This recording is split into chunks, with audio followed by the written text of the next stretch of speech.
Selamat sore Bapak Ibu Saudara, Shalom.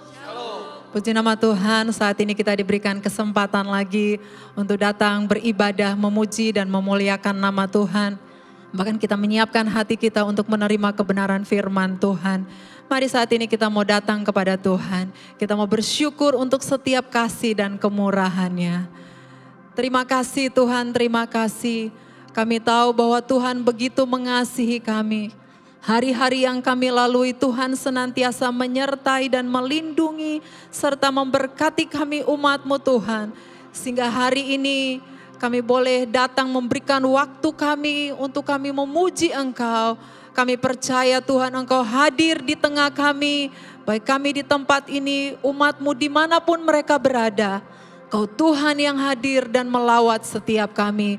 Sehingga ketika kami menyelesaikan ibadah kami, sungguh kami akan menerima berkat yang luar biasa. Terpujilah nama-Mu Tuhan.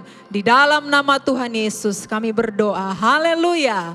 Amin. Mari umat Tuhan, kita mau angkat suara kita. Kita mau puji Dia, Yesus Tuhan yang kuat dan penuh kuasa. Haleluya.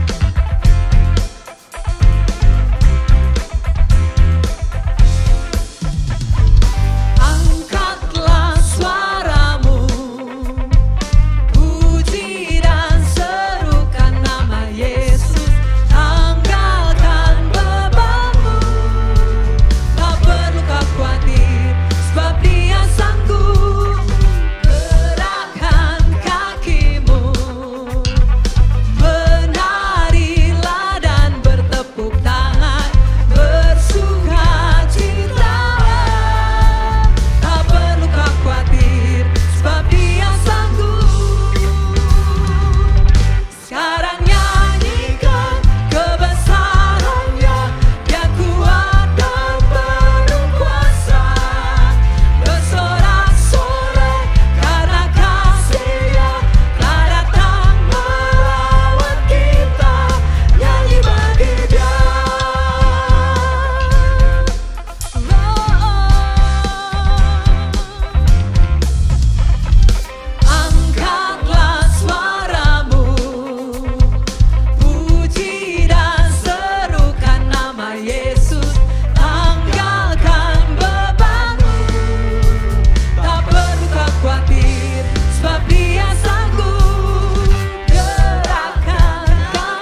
bernyanyi bagi Engkau. Dia Tuhan yang kuat dan penuh kuasa. Dia sanggup memulihkan kehidupan kita. Amin. Izinkan Tuhan memperbaharui kita pada sore hari ini. Kebenarannya yang sanggup. Dia Tuhan yang penuh kuasa. Dia segala-galanya dalam hidupmu. Mari terus serahkan hidupmu, bawa hatimu. Untuk Dia bekerja lebih lagi dalam hidup kita. Kau Bapa yang mengasihiku, kuasa-Mu memulihkanku. Hati yang baru Kau berikan, untukku dapat melihat rencana-Mu indah bagiku. Kau ada di setiap jalanku. Hatiku haus dan lapar akan Engkau. Kaulah segalanya di dalam hidupku. Kerajaanmu, kebenaranmu, itu bagianku. Kaulah yang kupandang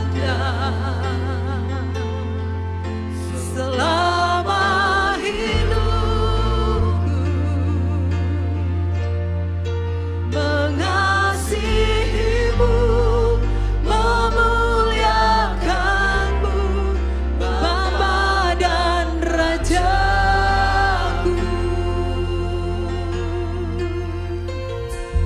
Kau Bapa yang mengasihiku, kuasa-Mu memulihkanku. Berikan kami hati yang baru. Kau beri, yes Lord, untukku dapat melihat rencana-Mu. Terima kasih Tuhan. Kau ada di setiap jalanku. Hatiku haus dan lapar akan Engkau. Kaulah segalanya, Kau segalanya. Kerajaanmu, kebenaranmu, itu bagianku. Kaulah yang kupandang selama hidupku. Mengasihimu, memuliakanmu, Bapa dan Rajaku. Sekali lagi katakan, Kau Bapa yang mengasihiku, kuasa-Mu memulihkanku. Hati yang baru Kau berikan, untukku dapat melihat rencana-Mu.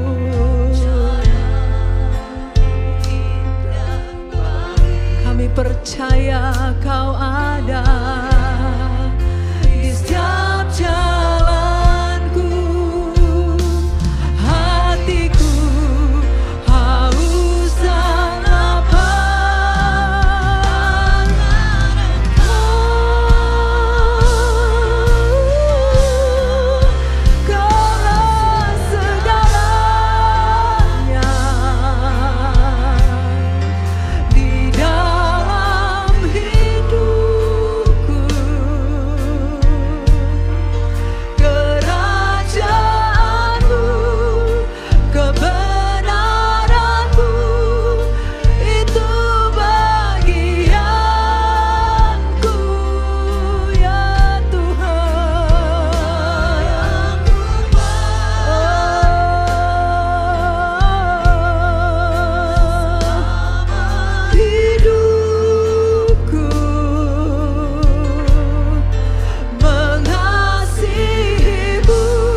kerajaan dan kebenaran-Mu. Kebenaran-Mu itu bagianku.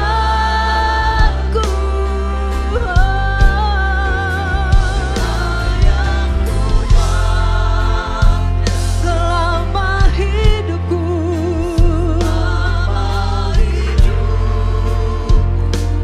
ya Tuhan, mengasihi-Mu, memuliakan-Mu, Bapa dan Rajaku.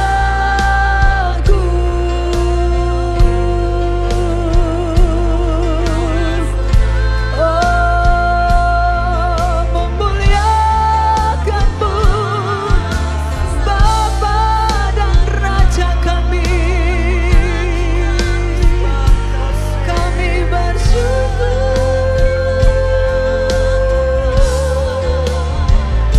kami bersyukur punya Bapa yang mengasihi kami. Engkau segalanya, Engkau segala-galanya dalam hidup kami. Mari sembah Dia. Oh, biar umat yang mengasihi Tuhan terus memuliakan nama-Mu.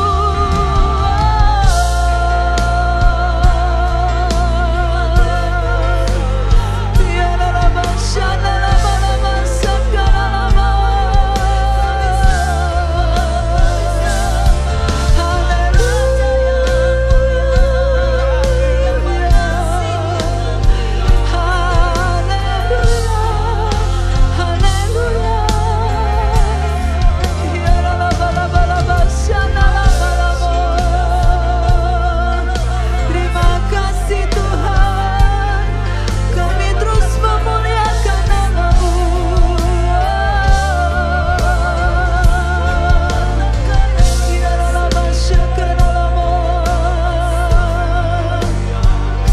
Terima kasih Tuhan, Kaulah segalanya di dalam hidupku, di dalam hidupku. Kerajaan-Mu, kebenaran-Mu, biar jadi bagian kami umat-Mu. Kaulah yang kupandang selama hidupku. Haleluya.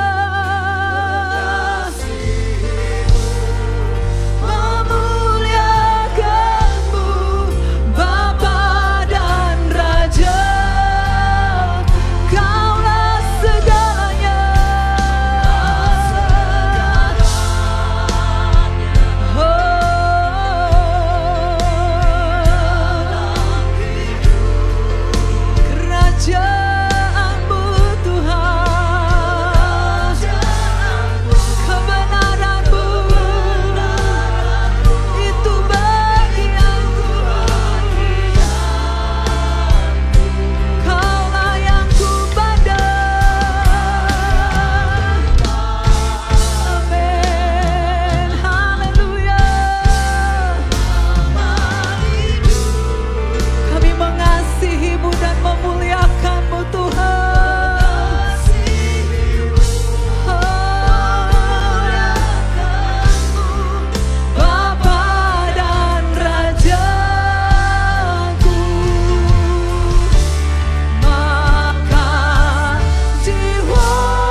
Kami bersyukur karena kami beribadah kepada Allah yang besar, Allah pencipta langit dan bumi, Allah yang punya kuasa, Allah yang sanggup melakukan segala perkara.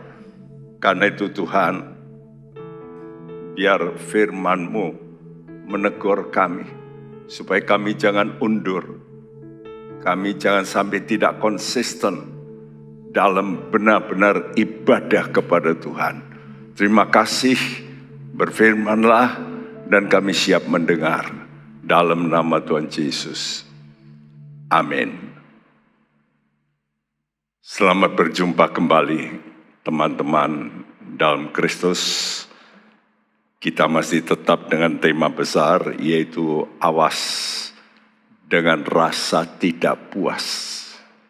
Ya, saya kira semua pernah kita alami tidak puas. Tidak puas soal makanan, tidak puas soal ya macam-macam, tidak puas soal pribadi. Saudaraku, dan bahayanya yang paling bahaya kalau tidak puas dengan aturan Tuhan. Ya, merasa aturan Tuhan kok terlalu ketat, terlalu sukar, terlalu ya macam-macam alasan.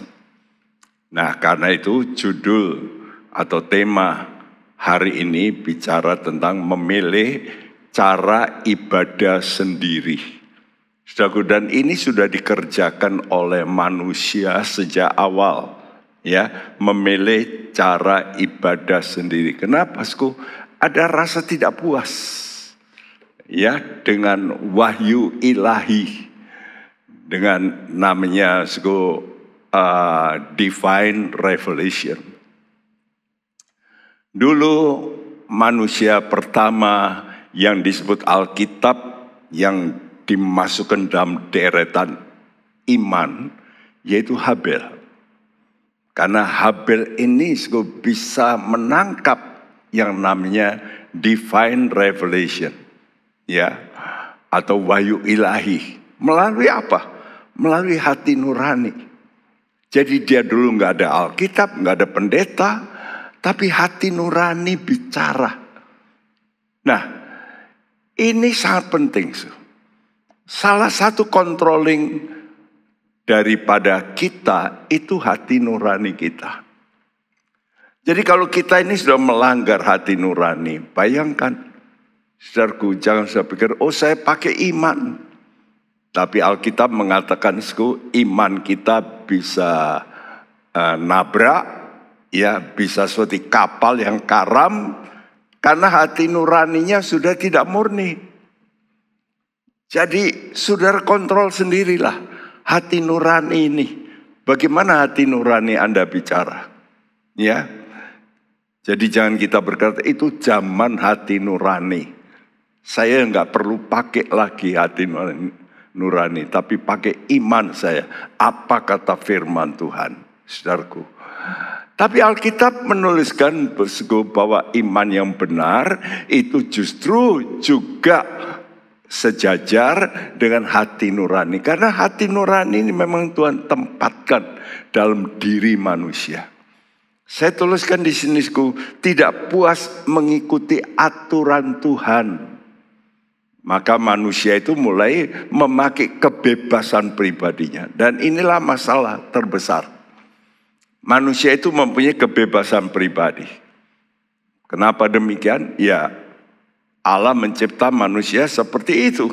Supaya dia bisa merasa dengan satu kebebasan beribadah. Bukan oleh karena paksaan, tekanan, tapi oleh karena pengertian.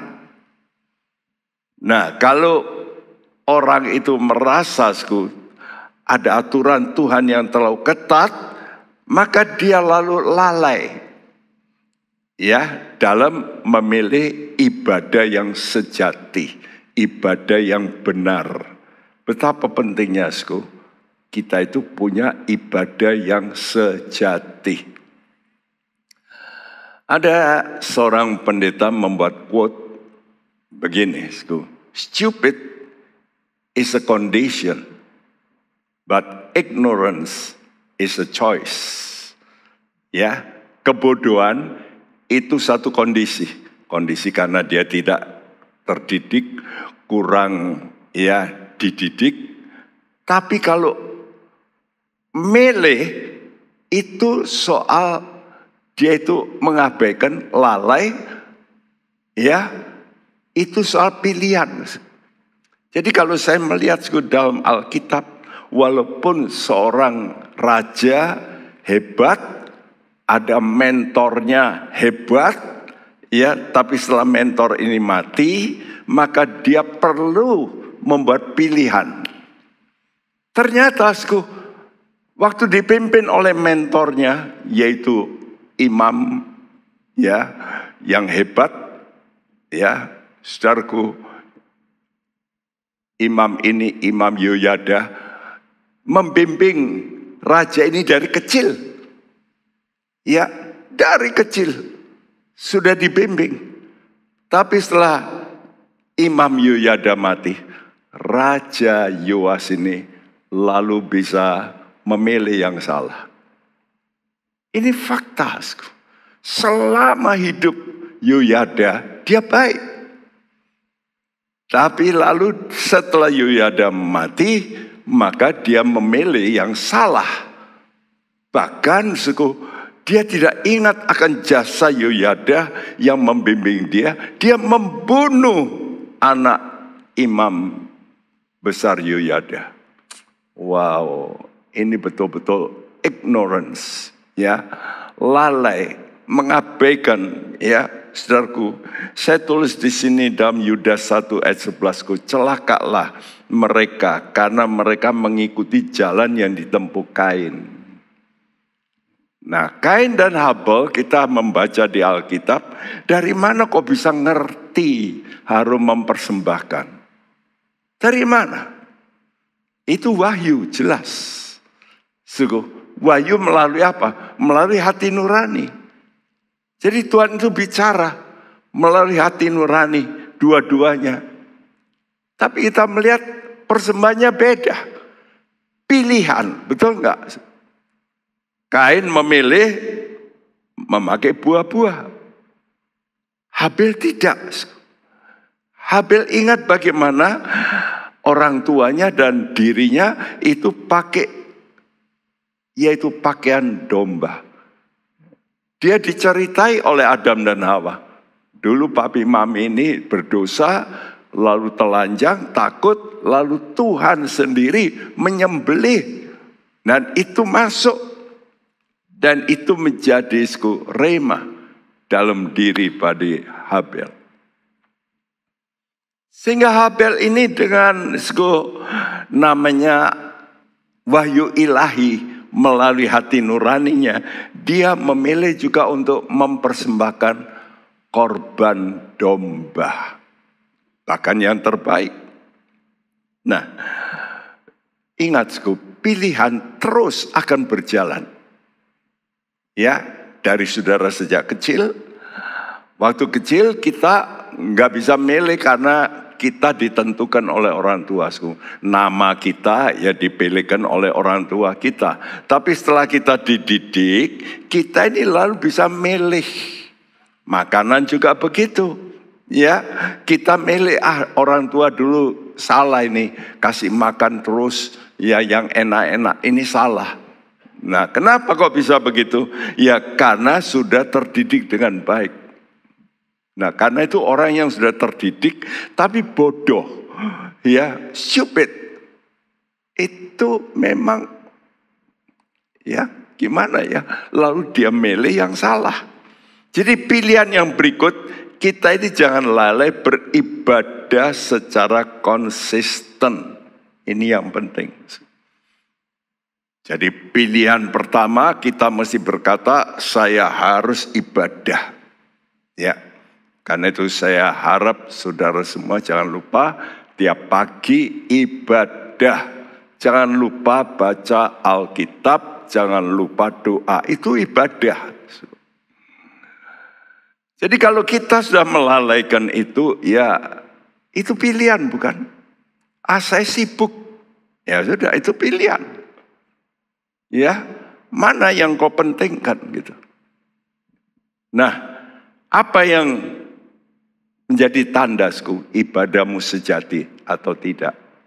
Roma 12 ayat 1 berkata, Karena itu, saudara-saudara, demi kemurahan Allah, aku menasihatkan kamu, supaya kamu mempersembahkan tubuhmu sebagai persembahan yang hidup, yang kudus, dan yang berkenan kepada Allah. Itu adalah ibadahmu yang sejati. ya, satu ibadah yang sejati itu harus menyangkut tubuh. Jadi kalau cuma tubuhnya ini tidak diserahkan sebagai persembahan yang dikatakan yang hidup. Yang hidup itu artinya dengan rohani yang hidup, ya, dan kudus, dan yang berkenan sama Tuhan.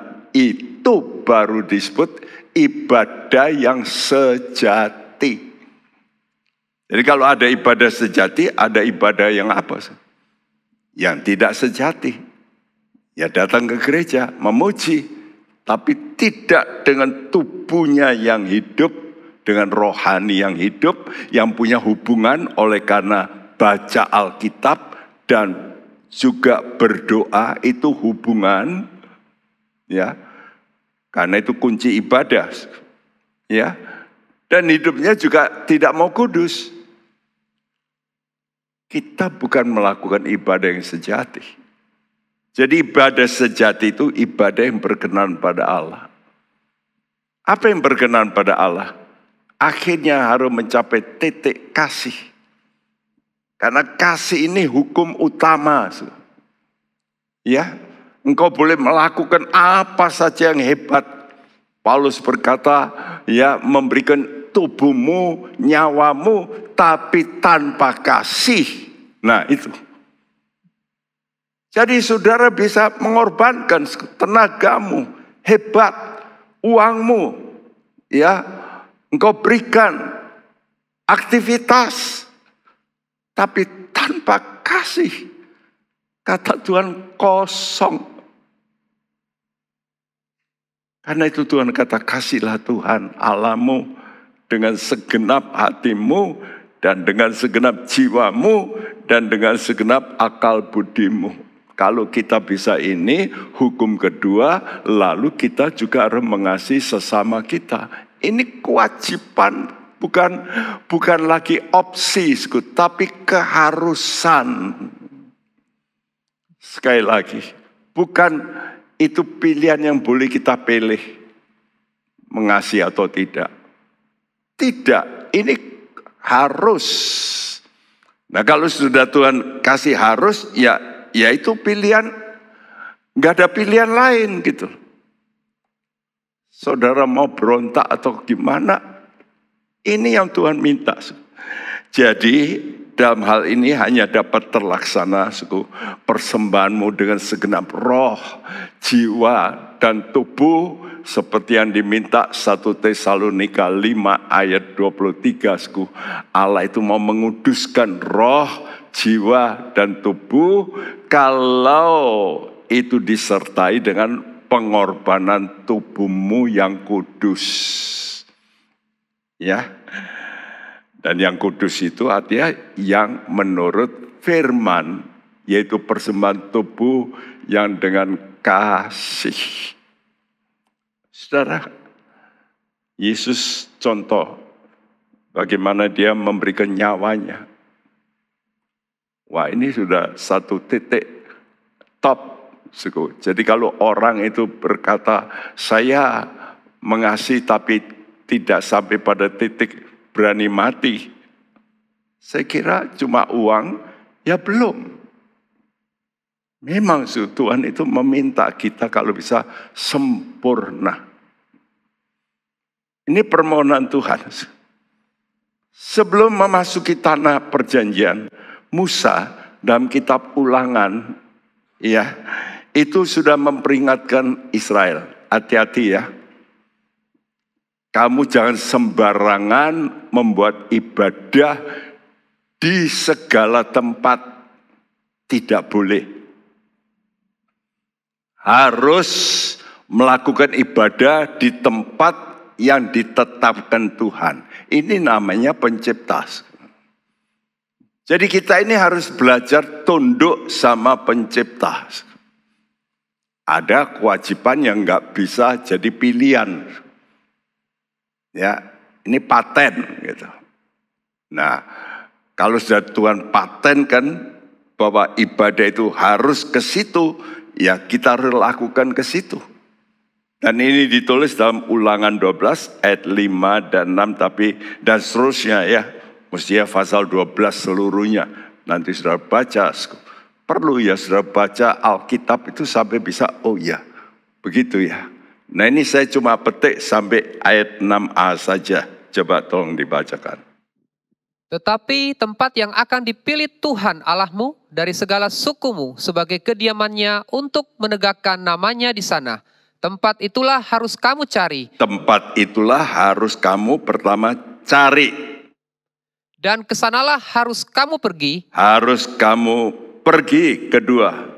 Kesanalah harus kamu bawa korban bakaran dan korban sembelihanmu. Yang ketiga harus bawa korban. Jelas. Sungguh kalau saudara baca dalam arti bahasa, baik bahasa Ibrani maupun bahasa Greka, setiap kali dikatakan, nanti saudara bisa ya cari dalam kamusku, kata mencari, baik dalam bahasa Ibrani maupun juga dalam bahasa Greka, itu selalu dikonotasikan bagi orang Yahudi itu penyembahan. Jadi yang kalau Tuhan kata carilah Tuhan dan kekuatannya, itu kan permintaan Tuhan. Carilah ya Tuhan dan kekuatannya. Caranya gimana? Ya sembahyang. Makanya saya lihat kalau hanya orang cuma ibadah hari Minggu, tapi tidak pernah sembahyang dengan sungguh-sungguh di rumah, memberikan waktu berdoa, sehingga Tuhan tegur ring satu murid-muridnya, mengapa kamu ini tidak bisa berdoa 1 jam saja? Halo? Mari kita dengar perkataan Tuhan. Kita mungkin rajin ibadah ke gereja, tapi untuk diam sendiri dengan Tuhan, ini yang Tuhan inginkan, ini namanya berkenan. Ya. Nah, sebelum Tuhan itu menaruh yang namanya tabernakel, alat-alatnya itu di yang tetap Yerusalem. Begitu orang Israel masuk ke tanah perjanjian, maka Tuhan dengan ilham Tuhan sebelum bisa membangun bait Allah yang permanen, maka tabernakel, kemah ya, yang masih berbentuk kemah, sembayang, itu didirikan di Shilo. Dan waktu saya pelajari, ternyata di Shilo ini kurang lebih, ini sudah dihitung ya oleh ahli-ahli, kurang lebih 369 tahun. Waduh, panjang sekali. Ya, nanti kalau sudah melihat sejarah Israel, lalu tabut ini dari Shilo dirampas oleh orang Filistin. Berada di tempat Filistin 7 bulan. Lalu dari Filistin, oleh karena mereka kena hukuman, dikembalikan oleh orang Filistin dengan kereta ya sapi ya, lalu menuju ke Bet-Shemesh. Tapi orang Bet-Shemesh salah membuka tabut, kena hukuman. Mereka menjerit, dipindahkan lagi ke Kiryat Yearim. Ya, menurut ahli kurang lebih 100 tahun. Wih. Jadi sebelum bait Allah yang permanen, kalau ditambah kurang lebih tambah 100 tahun dari 369, 469, hampir mendekati 500 tahun. Ya, jadi ini pindah-pindah, tapi yang paling lama di Shilo. Nah di Shilo itulah kita tahu Eli, Imam Eli. Ya, nah pada zaman hakim-hakim, umat Israel, saya tuliskan, kalau menurut aturan Tuhan saat itu, mereka mesti pergi ke Shilo. Berapa kali setahun? 3 kali. Seperti yang sudah ditulis dalam kitab Keluaran maupun Ulangan. Tapi 2 minggu lalu kita membaca bagaimana suku Mika itu tidak mau pergi ke Shilo. Ya, orang tuanya kaya, ibunya, bahkan ibunya yang setelah dicuri uangnya oleh Mika, lalu dikembalikan lagi oleh ibunya ini kepada anaknya ini, kepada tukang bikin patung 200 uang perak, lalu ditempatkan di kuilnya Mika. Wah, jelas. Jadi ini fakta hidup. Kadang-kadang orang-orang kalau sudah punya power, mereka nggak mau nuruti Tuhan. Karena itu saya kalau melihat beberapa konglomerat sudah tidak mau ibadah di gereja. Mereka mau supaya pendeta yang datang di rumahnya melayani. Dan ini sudah banyak yang terjadi. Yang cocok dengan hatinya. Yang tidak menyinggung dirinya tentunya. Dan pendeta mau, ya pendeta tentunya dalam tanda petik. Dikasih uang, amplop. Siapa nggak mau kalau sekali datang dikasih ya 20 juta. Dan bagi orang konglomerat nggak ada artinya 20 juta. Ya. Jadi kita melihat inilah kebobrokan. Tapi ini sudah terjadi zaman dulu. Mika membuat kuil. Ya, mamanya masukkan ya patung yang dari perak. Dan dirinya mengangkat imam. Ya, anaknya sendiri. Jadi dalam aturan Taurat saya tuliskan, imam itu harus dari Bani Lewi. Dan kalau imam, ya bukan Lewi, imam itu harus dari Lewi keturunan Harun khusus. Ya, yang dari Bani Kehat. Tapi kita baca dalam Hakim-Hakim 17 ayat 5 berkata, Mika ini mempunyai kuil, dibuatnyalah efod dan terafim. Ditabiskannya salah seorang anaknya laki-laki yang menjadi imamnya. Iya, ini maunya dewek. Ditabiskan anaknya laki-laki. Padahal dia bukan orang Lewi. Mika ini bukan orang Lewi. Ya, ini namanya pelanggaran yang sudah rusak. Kenapa? Ya, masing-masing punya kemauan sendiri. Karena itu dalam hakim-hakim itu dituliskan berkali-kali. Zaman itu tidak ada raja. Orang berbuat sekehendak hatinya. Ada hukum Tuhan. Tapi tidak mau mengikuti. Tidak mau memilih untuk patuh. Kita itu mesti belajar. Jangan pakai perasaan kita, pikiran kita, kehendak kita.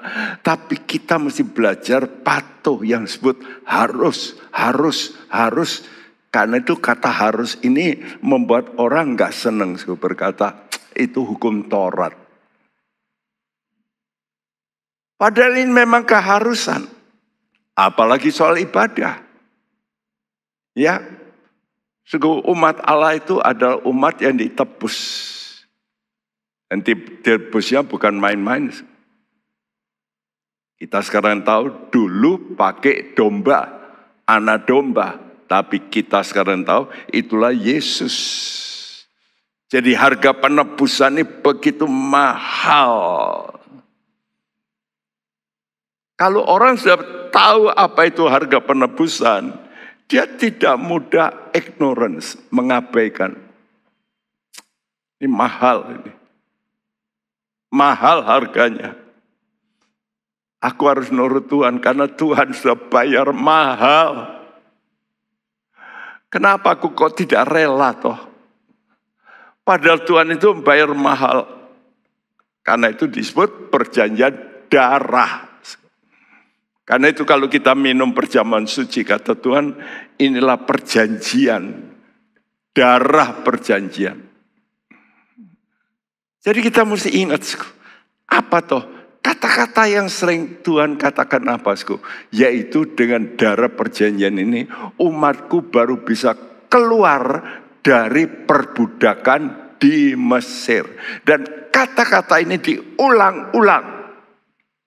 Setiap kali Tuhan mengingatkan tentang penebusan, mesti dia tambahkan, ya, akulah Tuhan Allahmu yang membawa engkau keluar dari tanah Mesir, dari tempat perbudakan.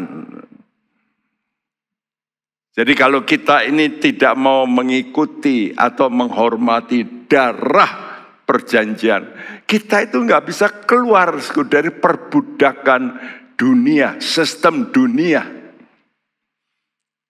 Karena itu kita seringkali bahkan gereja memakai cara dunia.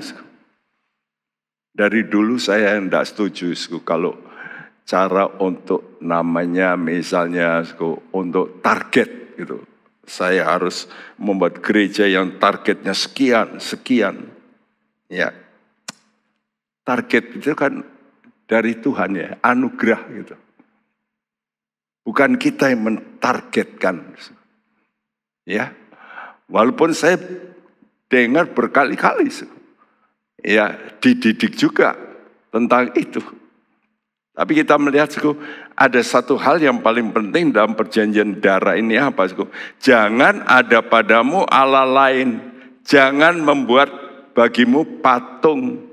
Jangan sujud menyembah padanya atau beribadah kepadanya. Nah, ini larangan paling top. Soal perjanjian darah. Tuhan itu paling benci kalau orang itu sudah terpukau dengan satu idola yang jadi berhala. Karena itu sudah seringkali tersita karena idola. Ya, mungkin itu hobi bisa jadi berhala kita. Tapi paling banyak sekarang ini duit. Jadi kita melihat ada kewajiban beribadah kepada Allah itu harus dengan pengorbanan. Ya. Jadi sebelum berpisah dengan umatnya, bukan hanya Musa, tapi Yosua juga memperingatkan.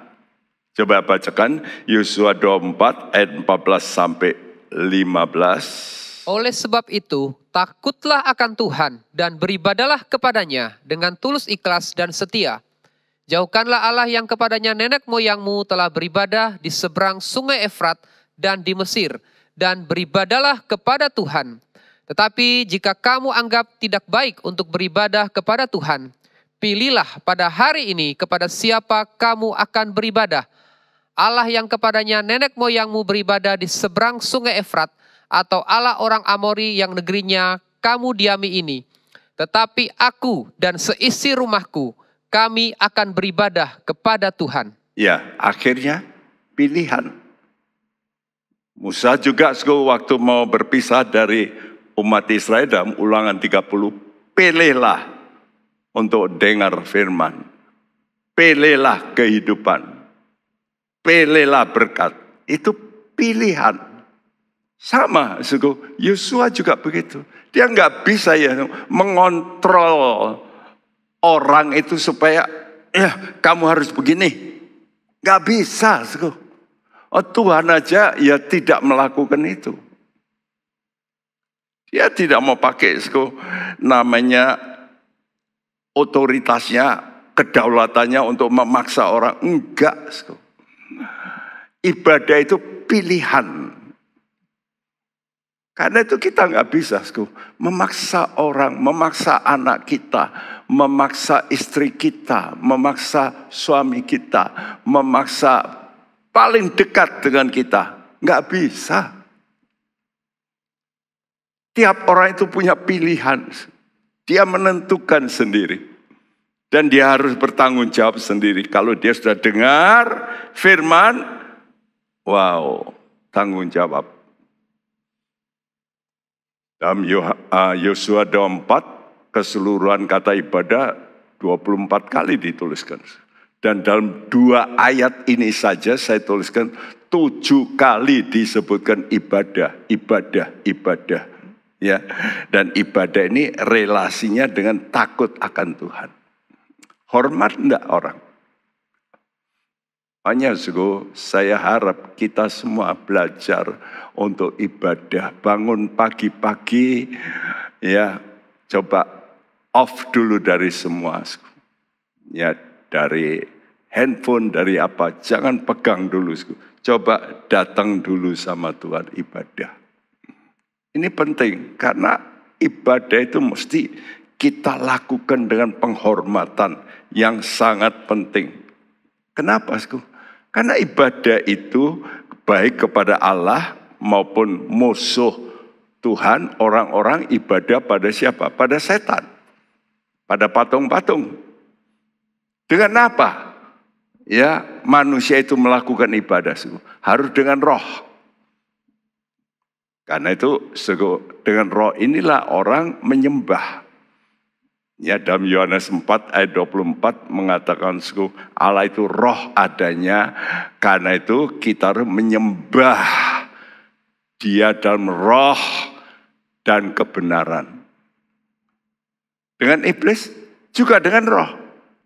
Tapi tidak dengan kebenaran. Nah itu bedanya. Ya. Nah, kita melihat melalui ibadah dalam roh, manusia itu bersekutu dengan Tuhan.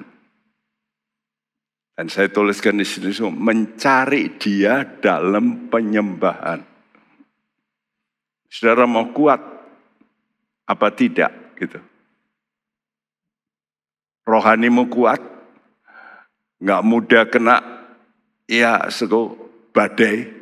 Sehingga terombang-ambing, gelisah, khawatir. Itu semua karena kuncinya ibadah.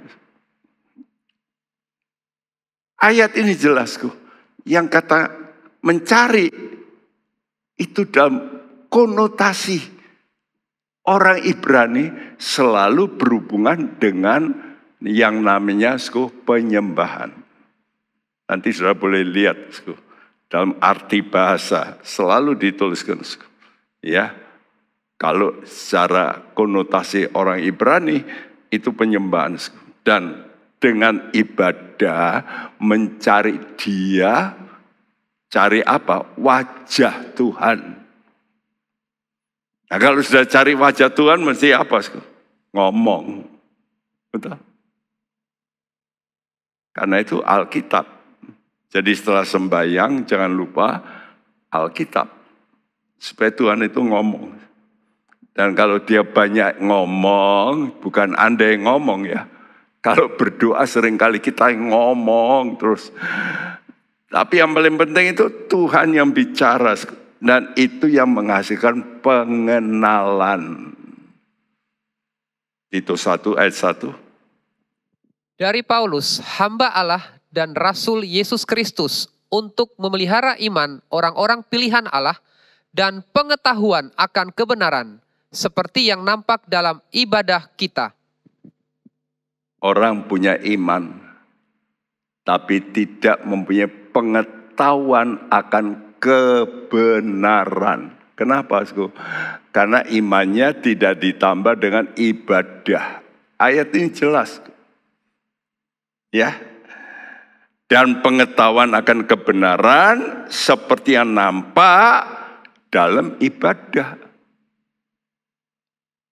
2 Petrus 1 ayat 3. Karena kuasa ilahinya telah menganugerahkan kepada kita segala sesuatu yang berguna untuk hidup dan ibadah oleh pengetahuan kita akan Dia yang telah memanggil kita oleh kuasanya yang mulia dan ajaib.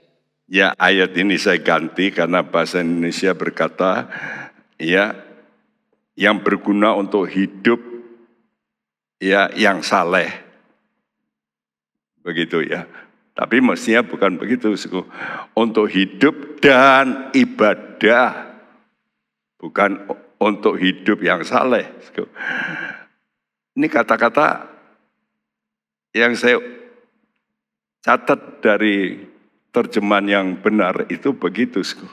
Ya, berguna untuk hidup dan ibadah oleh pengenalan. Jadi ini satu sistem yang terus bergulir. Saudara dengan ibadah mengenal. Dengan mengenal, saudara lebih dalam ibadah. Begitu. Ya, jadi satu siklus. Nah, saudara lebih dalam ibadah, makin mengenal. Makin mengenal, makin dalam ibadahmu. Jelas bahwa pengenalan seseorang akan pribadi Allah atau setan itu tergantung dari ibadahnya. Karena itu orang-orang yang mencari ilmu gimana? Pergi dia. Pergi ke gunung sendiri, lalu di situ dia sembah. Ya. Kalau kita lihat itu yang disembah setan. Dan wah, mereka lalu dikasih power. Ya, ditusuk enggak apa-apa. Kita lihat dalam praktek. Ditembak enggak mati. Bisa. Ya, saya mendengar kalau sudah perang gitu, orang nembak lalu ada dibawa kain gitu. Peluru itu nempel di kain. Bisa. Jadi karena itu kedalaman pengenalan kita akan Tuhan, sang kebenaran, itu sangat tergantung dari bobot ibadah kita. Gimana ibadah? Dalam bahasa Inggris katakan dari King James, the acknowledging of the truth which is after godliness.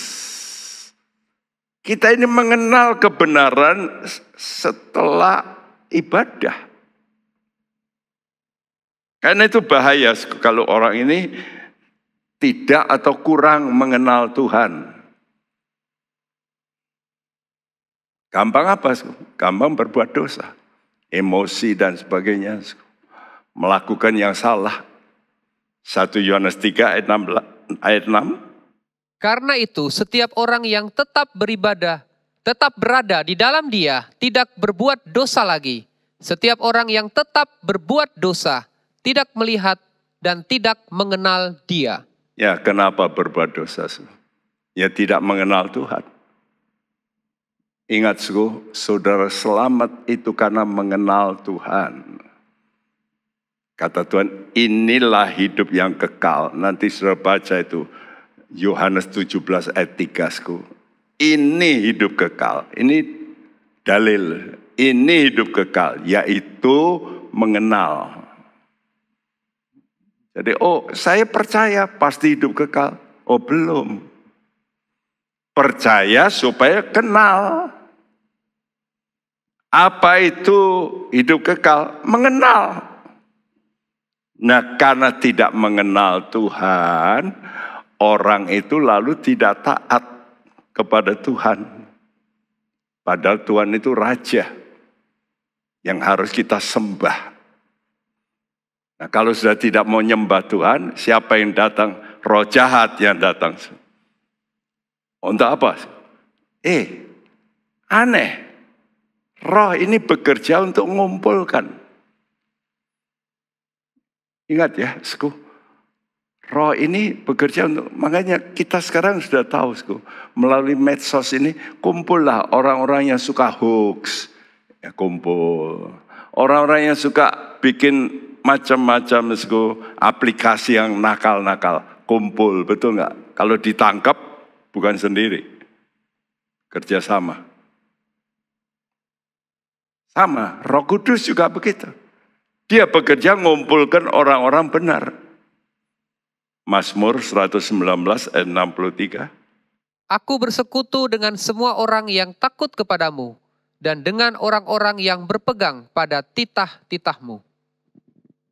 Kenapa kok terbentuk gereja? Kumpul. Loh, kok enggak kenal kok bisa kumpul? Nah itu roh Tuhan. Ya.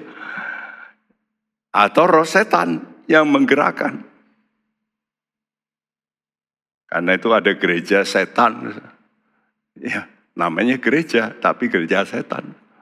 Dikumpulkan siapa? Di gereja dikumpulkan roh setan.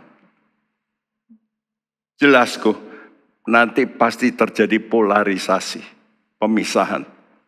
Orang kudus, orang benar, dan orang najis, orang jahat. Seperti yang sudah dinubuatkan Tuhan. Karena itu kalau saudara mau memilih bahagia, saudara mesti milih kumpul dengan orang yang suka ibadah.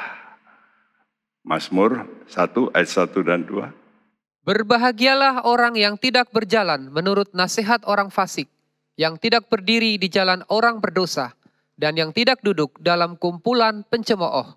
Tetapi yang kesukaannya ialah Taurat Tuhan, dan yang merenungkan Taurat itu siang dan malam.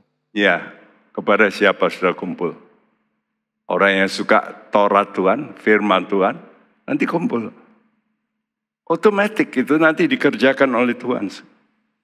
Jadi ibadah yang benar itu akan membawa orang dalam perkumpulan persekutuan yang benar. Dan kata Tuhan, kesukaan kita ini bisa memuncak sempurna kalau kita bersekutu dengan Tuhan dan dengan sesama. Joy. Ada satu ungkapan. Kalau engkau sudah mengalami joy from the Lord, engkau nggak perlu entertainment. Kenapa orang cari entertainment harus bayar? Karena kekurangan joy. Ya. Sukacita dalam Tuhan kurang. Jadi kalau saudara sudah punya sukacita ibadah, saudara itu enggak suka pergi ke gedung bioskop, pergi ke tempat-tempat cari kesenangan. Enggak perlu. Karena engkau merasa, aku sudah cukup puas. Karena itu hati-hati dengan perkumpulan orang fasik. Ada yang baik, tapi ada yang jahat. Coba saya lihat di dunia ini makin banyak orang kumpul. Dan itulah nanti yang menjadi apa di dunia ini? Babel. Akhirnya ke situ. Karena itu kalau kitab Kejadian dimulai dari ayat pasal 1 sampai 11. 11 itu Babel, puncak. Kitab Wahyu juga nanti sudah baca. Puncaknya apa dunia ini? Babel. Perkumpulan. Ungodly soul ties. Ya, yang tidak saleh, jiwa-jiwa yang enggak saleh, nanti ada ikatan kumpul. Ya. Jadi kalau orang tidak mengasihi Tuhan, saatnya nanti, ini pasti, karena Tuhan yang ngomong, melalui nubuat, bahwa ini akan terjadi, ya, ke depan. Apa? Wahyu 16 ayat 12 sampai 14. Dan malaikat yang keenam menumpahkan cawannya ke atas sungai yang besar, sungai Efrat, lalu keringlah airnya, supaya siaplah jalan bagi raja-raja yang datang dari sebelah timur. Dan aku melihat dari mulut naga dan dari mulut binatang dan dari mulut nabi palsu itu keluar 3 roh najis yang menyerupai katak. Itulah roh-roh setan yang mengadakan perbuatan-perbuatan ajaib Dan mereka pergi mendapatkan raja-raja di seluruh dunia untuk mengumpulkan mereka guna peperangan pada hari besar, yaitu hari Allah yang Maha Kuasa. Iya, sekarang ini saudara sudah melihat di dunia ini terjadi pengumpulan perang-perang ini. Dari dua pihak nanti kumpul. Ini namanya kristalisasi. Ini pasti akan terjadi. Ya, kenapa disebut roh najis serupa kata? Sudah tahu kata? Kata itu hewan yang bisa berada pada dua alam.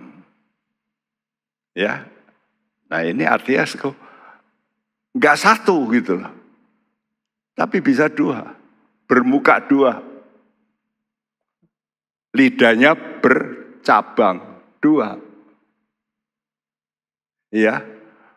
Makanya orang-orang diplomat itu seringkali juga pakai itu sih. Mulutnya manis, tapi hatinya nggak benar. Kenapa hal itu bisa terjadi? Ini kuncinya.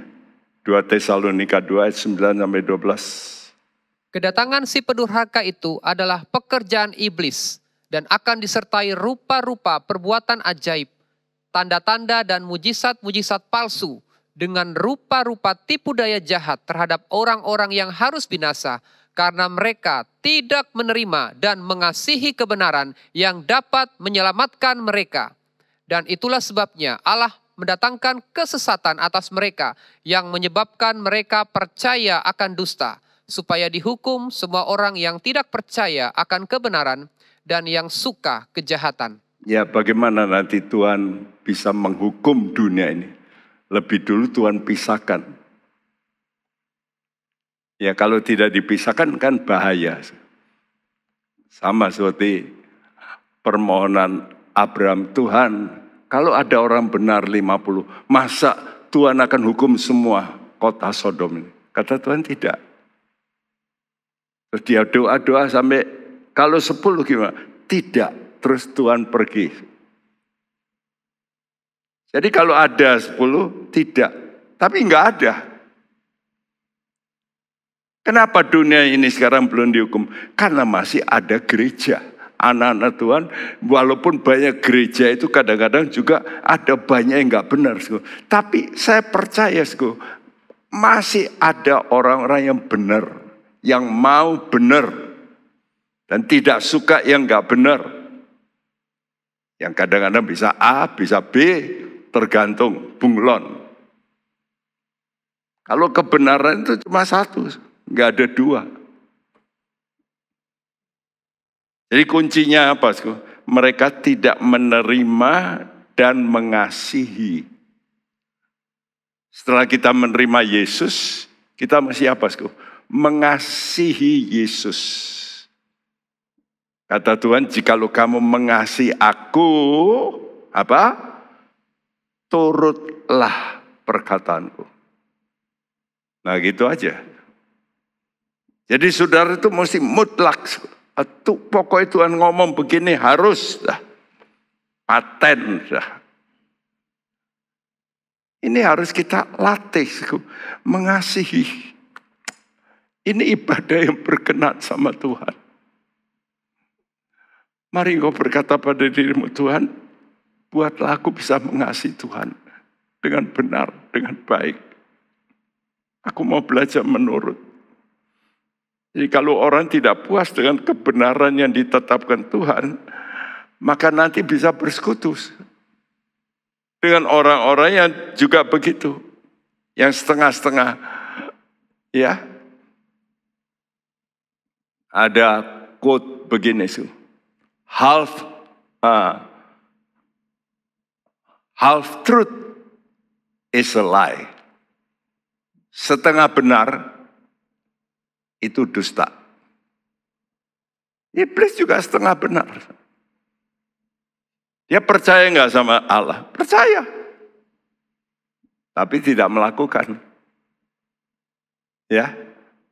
Saudara, akhirnya kalau kita tidak puas dengan apa yang ditetapkan Tuhan, kita itu bisa nanti melawan Tuhan.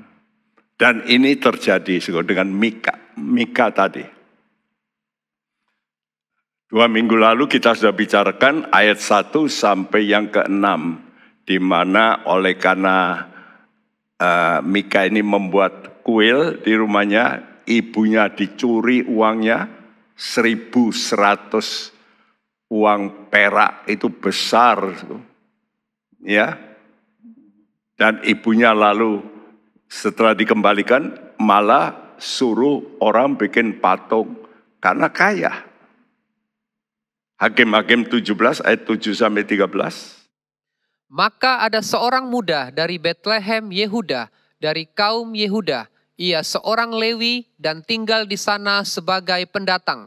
Lalu orang itu keluar dari kota Betlehem Yehuda untuk menetap sebagai pendatang di mana saja ia mendapat tempat. Dan dalam perjalanannya itu sampailah ia ke pegunungan Efraim di rumah Mika. Bertanyalah Mika kepadanya, "Engkau dari mana?"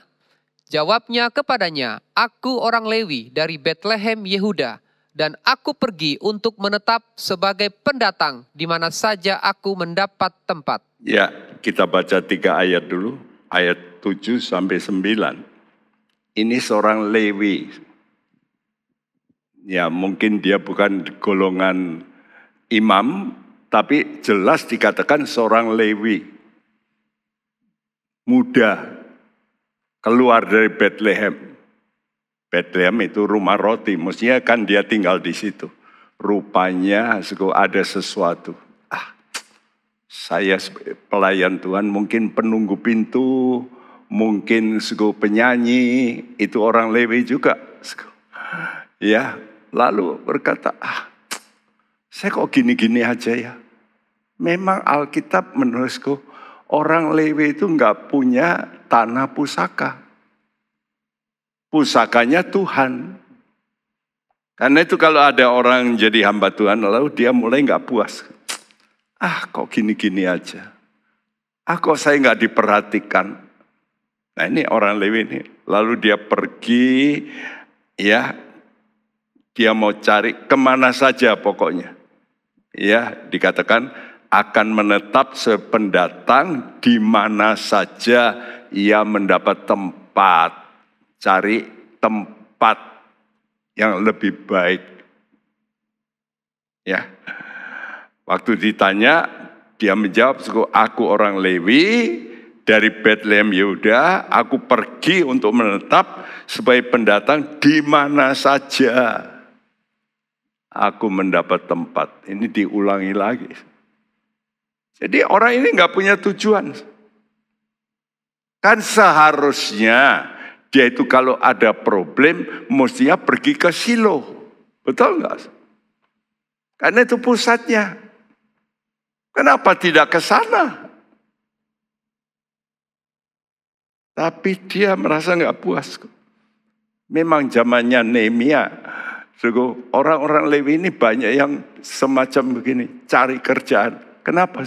Karena umat juga nggak mau nyokong.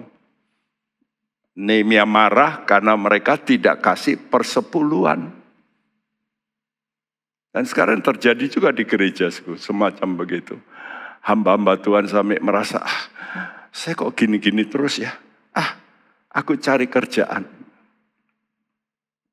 Kita ini sudah meluluskan berapa ratusan siswa sekolah Alkitab.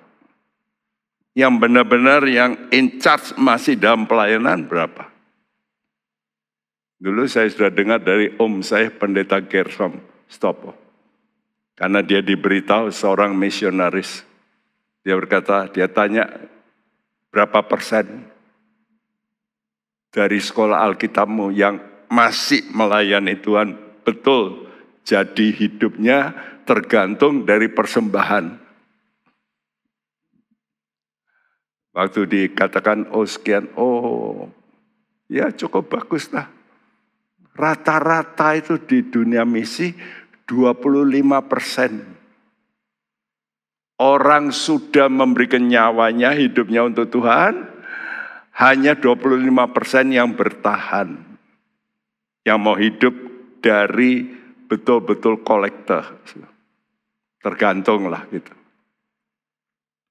Ya, karena nggak puas. Aku dulu kalau kerja, wah mobilku sudah bagus. Sekarang kok gini, nunggu dikasih orang. Saudara, ini yang terjadi juga dengan hamba Tuhan yang semacam ini. Dan orang Lewi ini mestinya kalau ada tidak puas, mestinya datang ke pusatnya, betul nggak? Ke Silo. Tapi dia nggak ke sana. Dia cari pekerjaan yang menguntungkan. Sekarang dibacakan ayat 10-12. Lalu kata Mika kepadanya, tinggallah padaku dan jadilah bapak dan imam bagiku. Maka setiap tahun aku akan memberikan kepadamu 10 uang perak, sepasang pakaian, serta makananmu. Orang Lewi itu setuju untuk tinggal padanya. Maka orang muda itu menjadi seperti salah seorang anaknya sendiri. Mika mentabiskan orang Lewi itu. Orang muda itu menjadi imamnya dan diam di rumah Mika. Lalu kata Mika, sekarang taulah aku bahwa Tuhan akan berbuat baik kepadaku. Karena ada seorang Lewi menjadi imamku. Wah, kok bisa klop gitu lah. Nah, ini orang Lewi, cocok ini aku angkat. Mika yang bikin kuil, ada patung, mentabiskan. Wah ini sudah, mestinya yang mentabiskan itu kan tidak boleh begitu. Mestinya imam besar, mentabiskan imam. Tapi ini tidak begitu. Aneh ya, jadi orang-orang kalau sudah nggak betul bisa kumpul dewek begitu. Kok orang Jawa bilang delalai, kok kumpul.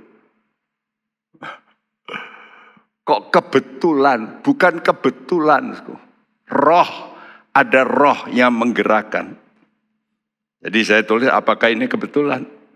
Mika yang tidak puas dengan peraturan Tuhan harus ibadah ke Silo, ngapain? Orang tuaku kaya, yang dia curi 1.100 uang perak. Gajinya orang Lewi ini berapa setahun? 10. Jadi kalau menggaji hamba Tuhan bisa 110 tahun. Uangnya mamanya yang dicuri. Wah, ini kalau saya baca ini, ya Tuhan kasih insight ini. Ya, saya belum pernah mengupas begini, tapi waktu saya perhatikan, waktu saya baca berapa kali kitab hakim-hakim, saya terpaku dengan ini. Ya, inilah sesuai dengan zaman akhir. Saudaraku, nanti bisa dikumpulkan ini, roh-roh setan ini akan bekerja, mengumpulkan. Orang yang nggak benar, ketemu dengan orang yang, nah kebetulan saya butuh orang Lewi jadi imam. Kok pas ya, Tuhan jawab doaku. Kan begitu ya. Ini nama-nama Tuhan dibawa. Tuhan akan berbuat baik kepadaku. Saudaraku, sedih ya. Jadi perhatikan, saya tuliskan sebagai akhir. Awas, roh pemberontakan karena tidak puas terhadap hukum Tuhan, kebenaran, itu akan membuat roh setan-setan memimpin perkumpulan orang fasik melawan Tuhan. Dan ini pasti akan terjadi pada akhir zaman ini. Gak lama lagi. Ya, kita sudah mendekati hari-hari. 2 tahun yang lalu di Israel muncul seorang muda yang pandai Taurat, yang bikin mujizat, dan mereka gadang-gadang sebagai Mesias. Nggak tahu itu apakah nanti antikris, kita nggak tahu, tapi muncul orang itu. Dan saudara lihat sekarang di dunia juga politik sedang terjadi pergolakan untuk kumpul-kumpul. Ya, saudara baca koran sendiri siapa yang kumpul. Dan salah satunya yang kumpul itu nanti menjadi pendukung antikris nomor 1. yang kita baca di Alkitab. Jadi Alkitab kita ini sudah pasti terjadi. Wahyu 16 ayat 14. Itulah roh-roh setan yang mengadakan perbuatan-perbuatan ajaib, dan mereka pergi mendapatkan raja-raja di seluruh dunia untuk mengumpulkan mereka guna peperangan pada hari besar, yaitu hari Allah yang Maha Kuasa. Ya, inilah yang disebut perang Harmagedon. Bahasa asingnya Armagedon, bahasa Indonesia Harmagedon. Ya, jadi nanti akan terjadi perang terbesar. Orang-orang yang melawan Tuhan, misalnya sekarang peraturan Tuhan soal pernikahan ditolak, nanti kumpul sendiri. Ya, yang suka melecehkan, ya, kita sudah lihat juga di Brasil yang lalu, pesta ya jalanan, ya Yesus yang diperagakan, dijorokkan, ya lalu mereka sembah patung-patung yang besar. Ini sudah terjadi di depan mata kita.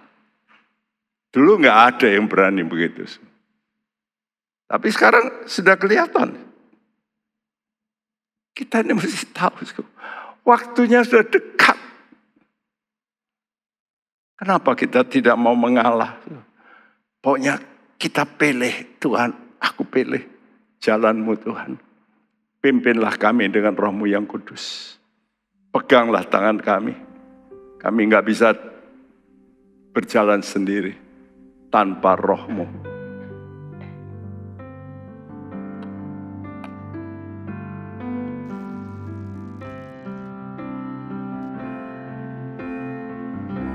Peganglah tanganku Roh Kudus, setiap hari ku tak dapat jalan sendiri tanpa Roh. Bawalah diriku kepada segala kebenaran, agar ku tidak tersesat mengikuti jalan. Peganglah tanganku, peganglah tanganku Roh Kudus, setiap hari ku tak dapat jalan sendiri tanpa Roh, ya Tuhan. Bawalah diriku kepada segala kebenaran, agar ku tidak tersesat mengikuti. Mari kita mau berdiri, katakan kudus, kudus Tuhan. Kudus, kudus Tuhan. Kudus nama. Ku bersyukur dalam simfoni indah, ajaib, ajaib, ajaib, ajaib Tuhan, ajaib nama-Mu.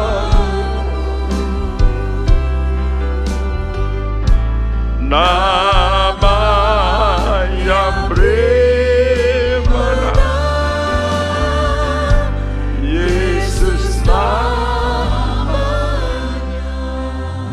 Satu hal paling penting, mari dengan ibadah ini kita mohon Roh Kudus menyucikan kita. Hanya dalam persembahan tubuh yang kudus barulah Tuhan berkenan. Mari kita berkata, Tuhan, kuduskan kami. Tolong kepada kami. Bersihkan dengan Roh-Mu yang kudus. Hadirat-Mu waktu kami menyanyi. Kami mohon terjadi pengudusan melalui Roh-Mu. Kudus, kudus Tuhan. Yes Tuhan. Kudus nama-Mu. Ku bersyukur dalam simfoni ajaib, ajaib, ajaib, ajaib Tuhan. Ajaib nama-Mu. Nama yang beri menang, Yesus namanya. Angkat tanganmu dan katakan kudus, kudus, kudus Tuhan. Kudus nama-Mu. Hadirlah Tuhan. Kuduskan kami gereja-Mu. Engkau Allah Maha Kuasa dan ajaib. Ajaib, ajaib, ajaib Tuhan. Ajaib nama-Mu. Nama yang beri menang, Yesus namanya. Nama yang beri menang,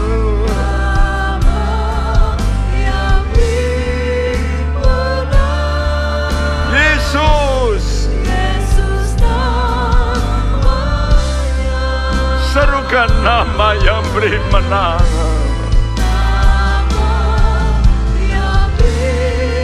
Menang, Yesus namanya.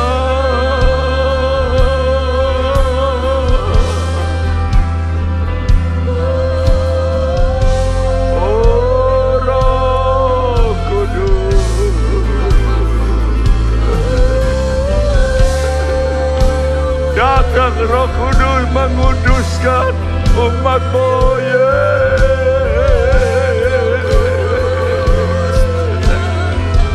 oh rasa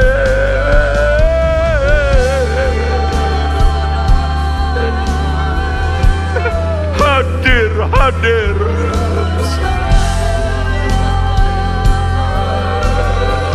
Juga di tempat-tempat umat-Mu mendengar firman-Mu, hadir.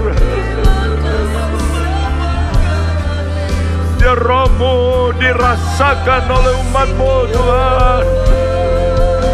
Ko ya rasede, ya rasede.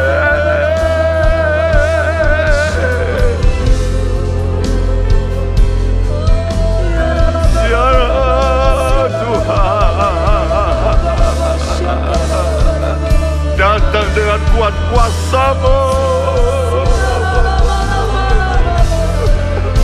Oh Jesus,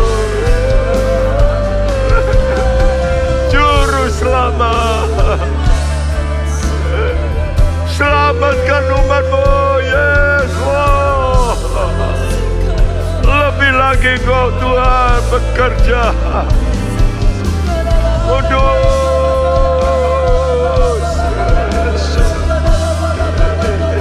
ya Kudus, Kudus, Kudus. Oh, lebih lagi Tuhan. Kuduskan umat-Mu, kuduskan umat-Mu. Oh ya Rabase, haleluya, haleluya,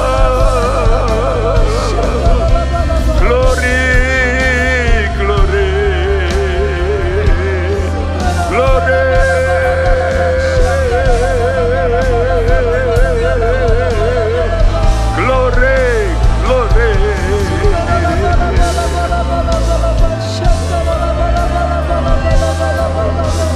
Ya Tuhan, taklukkan hati kami. Ya Tuhan, kudus, kudus Tuhan, kudus nama-Mu. Ku bersyukur dalam simponi,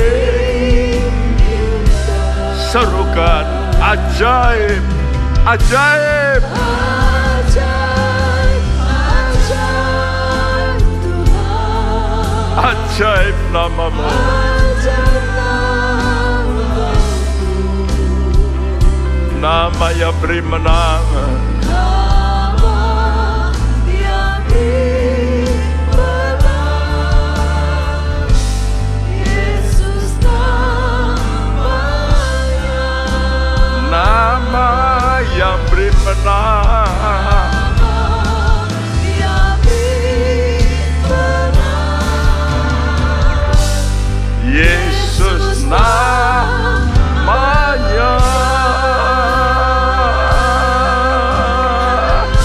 Haleluya.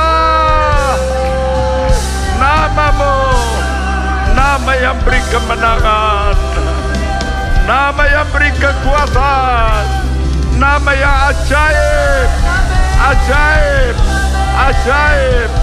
Ubahkan diri kami semua. Terima kasih Bapa. Terima kasih buat kehadiran-Mu. Terima kasih buat berkat-Mu. Angkat hati kami untuk lebih berhati-hati. Tuhan, lindungilah kami dari semua roh kesesatan. Kami mau Tuhan tinggal tetap dalam firman-Mu. Biar nyata Tuhan kembangan sayap-Mu atas diri kami. Terima kasih Tuhan, terima kasih. Kami berdoa bagi gereja-gereja-Mu di mana-mana tempat. Khususnya umat-Mu ya Tuhan, umat tebusan-Mu yang sudah Engkau bebaskan kami dari sistem dunia ini. Kami mau tetap ibadah kepada Engkau dengan setia. Kami berdoa bagi pemerintahan kami, tolonglah Tuhan bekerja dengan cara-Mu. Kami nggak tahu dalam Tuhan masalah pemilu ini, tapi nyata kuat kuasa-Mu. Biar Engkau nyatakan bahwa Engkau mengasihi bangsa kami Tuhan. Terima kasih, kemuliaan-Mu biar nyata dalam negara kami. Terima kasih, dan kami akan menerima berkat-Mu. Kami tadakan tangan kami, saudaraku. Terimalah berkat daripada Allah Bapa kita, dari Tuhan kita Yesus Kristus, dan persekutuan Roh Kudus. Tuhan memberkati engkau dan melindungi engkau, menyinari engkau dengan wajahnya, dan memberi engkau kasih karunia, dan menghadapkan wajahnya padamu, dan memberikan engkau damai sejahtera. Mulai hari ini sampai Maranatha Dia datang kembali. Dan setiap kita yang percaya berkata bersama, amin. Tuhan memberkati Anda semua.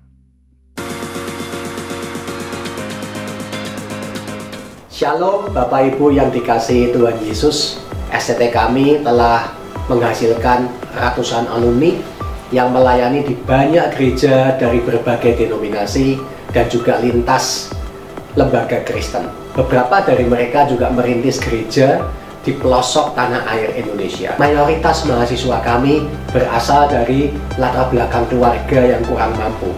Sehingga STT kami dapat berdiri sampai hari ini adalah berkat bantuan dari para partner yang memberikan bantuan dana, donasi kepada kami. Kami mengajak Anda untuk ikut berpartisipasi, memberikan bantuan dana kepada sekolah kami, sehingga kami dapat mendidik lebih banyak orang untuk memenuhi, mempercepat pekerjaan Tuhan di dunia ini. Salam, perkenalkan nama saya Iski Aruman. Saya asal dari Papua. Saya sekarang semester 3 Prodi Teologi. Dan orang tua saya di kampung. Bapak sudah meninggal 2009 dan mama masih ada di kampung tapi sebagai ibu rumah tangga. Dan saya di STT sini dididik untuk memiliki karakter yang baik. Nama saya Betania Murinda, saya berasal dari Pekanbaru Riau dan saya berkuliah di STT Kristus Alpha Omega, Prodi Pendidikan Agama Kristen. Saya bersyukur atas anugerah Tuhan yang sungguh luar biasa dalam kehidupan saya dalam bidang prestasi, di mana pada saat saya berkuliah di tempat ini di semester 1 saya mendapatkan IP 3,9, tapi puji Tuhannya di semester 3 saya mengalami peningkatan prestasi yang dengan hasil yang sangat memuaskan. Saya bersyukur institusi STTK AU membantu saya dalam biaya perkuliahan di tempat ini.